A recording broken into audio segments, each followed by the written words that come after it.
ఇక ఇంటికి వెళ్లడమే తరువాయి అనుకున్న సమయంలో తీవ్ర గుండెపోటుకి గురయ్యి తమిళనాడు మాజీ ముఖ్యమంత్రి జయలలిత మృతి చెందిన సంగతి తెలిసిందే. అప్పటి నుండి తమిళనాడులో రాజకీయ శూన్యత ఏర్పడింది.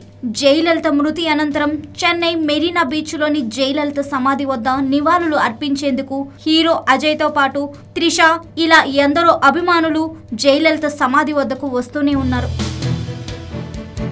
తాజాగా జయలలిత సమాధి వద్ద నివాళులు అర్పించేందుకు వెళ్లిన ఓ యువతికి ఎలక్ట్రిక్ షాక్ తగిలింది. సమాధి వద్ద ఉన్న ఓ విద్యుత్ వైరుపై ఆ యువతి కాలు పెట్టగా ఈ ఘటన జరిగినట్లు తెలుస్తోంది. వ్యాసర్పాడి సమీపంలోని కన్నిగపురం గ్రామానికి చెందిన గుణసుందరి అనే యువతి జయలలితకు నివాళులు అర్పించేందుకు వచ్చిందని, తిరిగి వెళ్తున్న సమయంలో ఆమెకు షాక్ కొట్టగా తీవ్ర గాయాలతో ఆమె కుప్పకూలిందని పోలీసులు చెప్పారు. దీనితో హుటాహుటిన ఆ యువతిని రాజీవ్ గాంధీ ప్రభుత్వ వైద్యశాలకు తరలించి చికిత్సను అందిస్తున్నామని చెప్పారు. దీనిపై కేసు నమోదు చేసుకున్న పోలీసులు విచారణ చేపట్టారు.